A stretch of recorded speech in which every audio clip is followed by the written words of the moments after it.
Welcome, ladies and gentlemen. So, today I am going to be reviewing the fourth season of House of Cards. I've talked about the first three, and if you want to go check those out, because you haven't yet, please do so. And please watch to the end of this video, because nobody does that anymore, please.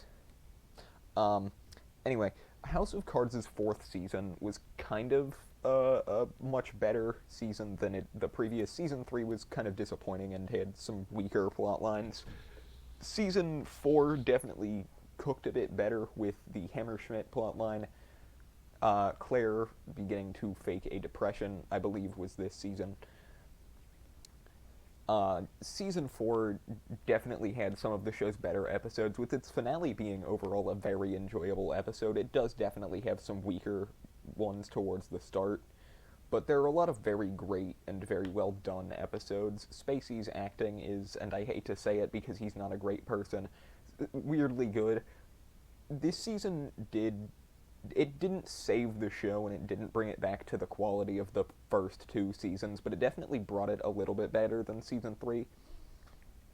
It's a real shame because that's the last time I'm going to say anything very nice about this show at all, because next few seasons I'm going to be delivering a lot of hate towards because they're not great.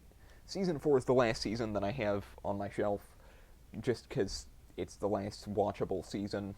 I might not even keep 3 and 4 around. I might resell them because they're not really worth rewatching. But this season has some enjoyable plot lines. I don't know why I moved to block it. Like I said, Kevin Spacey and Robin Wright, both of their acting great. Doug Walker, that's his name, right? Doug slowly becoming a much better character. He was definitely interesting from the start, but 3 and 4 kind of developed his character arc a lot more. Mainly 3, but 4 also a bit. This season has some incredible episodes. Like I said, chapter, 52? Yeah, chapter 52, the finale, was weirdly good, like top 5 episodes of the show for me. It's not as good as something like the season 2 finale or the season 2 premiere, but it's still a very enjoyable episode. It definitely had some of the better moments. I'm going to give this season, I'm going to go 8.5 out of 10. Like I said, it's slightly better than season 3, but it's really not that much better. It's not much of a push forward.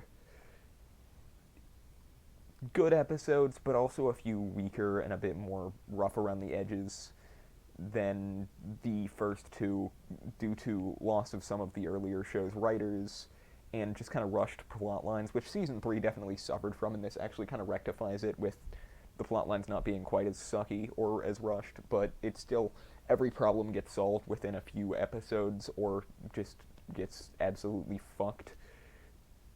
Again, overall, 8.5 out of 10, definitely a good, I guess, and like pretty good and watchable season. Wish I could say the same about the following two, which I will talk about later on in later videos. But season 4 does not live up to the original 2 seasons, especially season 2, which is just top 10 seasons of television ever. It just doesn't really hit as hard after Underwood becomes president. The show's main arc had kind of ended, and I know that the UK version and the book kind of carried on after Francis Urquhart became the Prime Minister, but maybe not the book, but definitely the UK version that inspired the US version, but still, it just wasn't quite hitting as hard.